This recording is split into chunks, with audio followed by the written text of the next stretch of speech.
इसी बीच लोकसभा चुनाव को लेकर के बहुजन समाज पार्टी ने 11 और उम्मीदवारों की लिस्ट जारी की है। मैनपुरी सीट से बसपा के उम्मीदवार बदल दिए गए। जौनपुर से बाहुबली धनंजय सिंह की पत्नी श्रीकला सिंह को टिकट दिया गया। जानकारी के मुताबिक बसपा ने ये 5वीं सूची जारी की है और इस सूची में 11 उम्मीदवारों के नाम का ऐलान हुआ। बदायूं से मुस्लिम खां बरेली से छोटे लाल गंगवार को मैदान में बीएसपी ने उतारा है।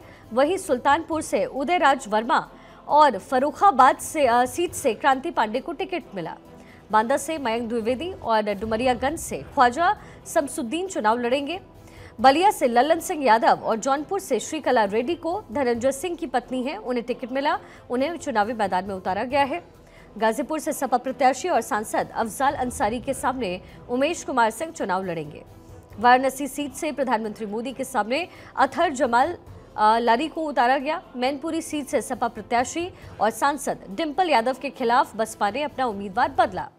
गुलशन देव शाक्य का टिकट काट दिया गया है और उनकी जगह शिव प्रसाद यादव को टिकट दे दिया गया है।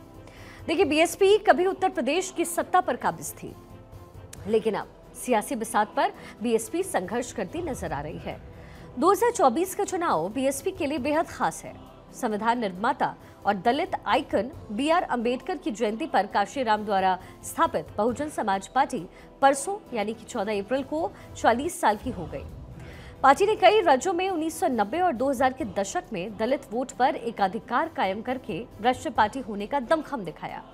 उत्तर प्रदेश की राजनीति में तो उसका दबदबा पूरे देश में स्थापित होते देखा गया। विधानसभा चुनाव में बीएसपी ने अपने बूते बहुमत भी हासिल किया, लेकिन इस चुनाव में वही पार्टी प्रासंगिक बने रहने के लिए संघर्ष करती नजर आ रही है। अब एक नजर बीएसपी के सियासी सफर पर डालते हैं। 1984 दलित आइकन BR अंबेडकर की जयंती पर 14 अप्रैल को कांशीराम द्वारा बहुजन समाज पार्टी यानी बसपा की स्थापना हुई। पार्टी अंबेडकर के विचारों से प्रेरित थी और बहुत ही कम समय में दलितों के नेतृत्व और समर्थन वाली पार्टी बन गई।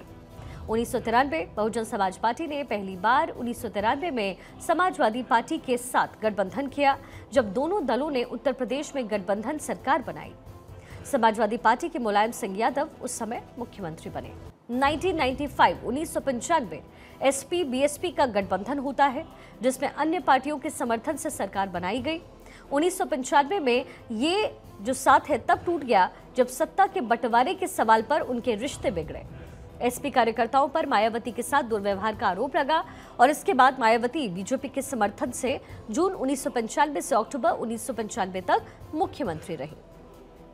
फिर 1997 से 2003 मायावती ने 2 और मौकों पर उत्तर प्रदेश के मुख्यमंत्री के रूप में 1997 में 6 महीने के लिए और 2002 से 3 में 15 महीने के लिए काम उन्होंने किया।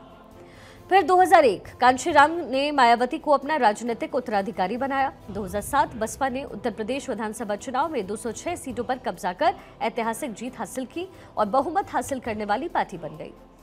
मायावती ने बिना किसी दूसरी पार्टी के समर्थन के चौथी बार मुख्यमंत्री पद की शपथ ली। फिर 2009 बसपा ने लोकसभा चुनाव में अपना सर्वश्रेष्ठ प्रदर्शन करते हुए 20 सीटें जीती, लेकिन 23 सीटें जीतने वाली सपा और 21 सीटें वाली कांग्रेस से वो फिर भी पीछे रही। फिर 2012 के विधानसभा चुनाव में पार्टी सिर्फ 80 सीट ही जीत पाई।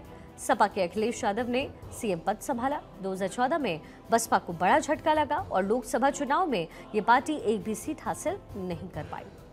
2017 के राज्य चुनाव में बसपा की सीटों की संख्या 80 से घट करके हो गई 19।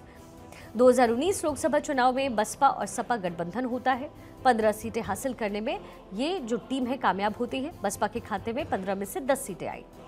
2022 के विधानसभा चुनाव में बसपा केवल 1 सीट जीतने में सफल रही। अब देखना दिलचस्प होगा कि पारंपरिक वोट बैंक पर फिसलती पकड़ और बीजेपी और इंडिया ब्लॉक के दलित आउटरीच का विस्तार करने के प्रयास के साथ साथ छोटे दलित समर्थक दलों के उदय के बाद इस चुनाव में दलित वोट किसके पक्ष में आखिरकार जाएगा, बसपा के, सपा के या फिर बीजेपी के।